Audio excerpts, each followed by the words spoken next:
Mukunda jewellers వారి Purvi gold and diamonds November 1న KPHBలో ఘనంగా ప్రారంభం. ఓపెనింగ్ ఆఫర్ గా ప్రతి 3 లక్షల కొనుగోలుకు ఒక బంగారు నాణెం ఉచితంగా పొందండి. జూబ్లీహిల్స్ బైపోల్లో ఎన్నికల ప్రచారం జోరుగా నడుస్తోంది. ప్రధాన పార్టీల అభ్యర్థుల తరఫున ఆ పార్టీలకు సంబంధించిన ముఖ్య నేతలందరూ నియోజకవర్గంలో తిష్టవేసి ప్రచారం చేస్తున్నారు. నామినేషన్ల పర్వం ముగిసి వారం రోజులు గడిచిన నేపథ్యంలో ప్రధాన పార్టీల అభ్యర్థులు ముమ్మరంగా ప్రచారం చేస్తున్నా ఓటర్ల మనసులో ఏముందన్న విషయంపై స్పష్టత రావడం లేదని పార్టీల నేతలందరూ తలలు పట్టుకుంటున్నారు. తెలంగాణ వ్యాప్తంగా అందరూ ఆసక్తిగా ఎదురుచూస్తున్న జూబ్లీహిల్స్ ఉప ఎన్నికల్లో ఓటరు నాడి అంతుచిక్కడం లేదట. నామినేషన్ల పర్వం ముగిసి వారం రోజులు గడిచింది. ప్రధాన పార్టీల అభ్యర్థులు ముమ్మరంగా ప్రచారం చేస్తున్నారు. 3 ప్రధాన పార్టీల్లోని స్టార్ క్యాంపెయినర్లందరూ ఎన్నికల ప్రచారం విస్తృతంగా చేస్తున్నారు. సీఎం రేవంత్ రెడ్డి రోడ్ షోలు స్టార్ట్ చేశారు. బీఆర్ఎస్ వర్కింగ్ ప్రెసిడెంట్ కేటీఆర్ కూడా డివిజన్ల వారీగా ప్రచారం చేసేలా షెడ్యూల్ చేసుకున్నారు. బీజేపీ అగ్రనేతలందరూ కార్పెట్ బాంబింగ్ పేరిట ప్రచారం చేస్తున్నారు.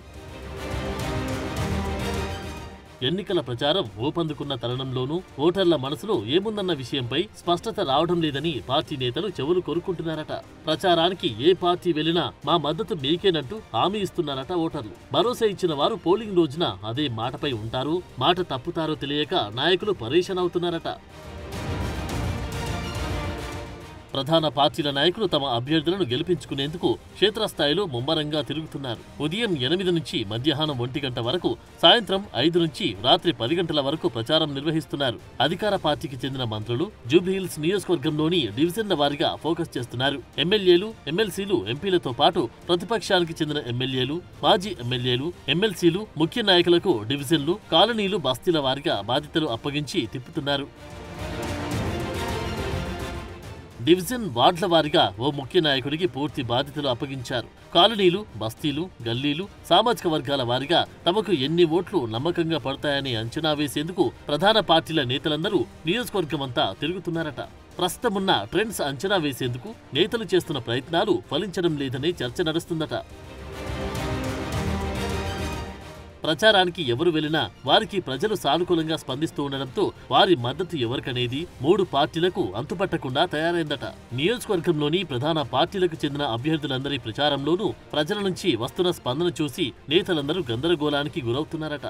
ఇంటింటి ప్రచారానికి వెళ్తున్న అభ్యర్థులకు ఓటర్లు మా ఓట్లు మీకేనని చెబుతూ ఉండడం, మాతో పాటు పక్కన వాళ్లకు చెబుతామని చెబుతూ ఉండడంతో నేతలు ఖుషి అవుతున్నారట. ఇలా ఏ పార్టీ అభ్యర్థి వెళ్లినా అభ్యర్థి తరపు నాయకులు ప్రచారం చేసినా అదే ముచ్చట చెబుతూ ఉండడం ఆసక్తికరంగా మారిందట. దీంతో ప్రచారానికి వెళ్లిన నాయకులు తమ పార్టీ విజయం గ్యారంటీ అని నమ్ముతున్న పరిస్థితి నెలకొంటుందట. అయితే మాట ఇచ్చిన వారిలో ఎంతమంది నమ్మకంగా ఓట్లు వేస్తారోనని అభ్యర్థులతో పాటు పార్టీ ముఖ్య నాయకులు, వారి అనుచరులు సందిగ్ధంలో పడుతున్నారట. పోలింగ్ కేంద్రాల్లో ఓటు ఎవరికి వేశామో ఎవరికి తెలియదని, ఎవరు గెలిస్తే వారికే మా ఓట్లు వేశామని చెబితే సరిపోతుందనే భావనలో ఓటర్లు ఉన్నారనే టాక్ నడుస్తుందట. ఎన్నికల ప్రచారం ముగిసే వరకు ట్రెండ్ ఏంటనేది చెప్పలేమనేది రాజకీయ విశ్లేషకుల మాట. ప్రతిష్టాత్మకమైన బైపోల్ పోరులో ప్రజలు ఎవరికి మద్దతుగా నిలుస్తారు అనేది కౌంటింగ్ రోజైన నవంబర్ 14 వరకు వేచి చూడాల్సిందే.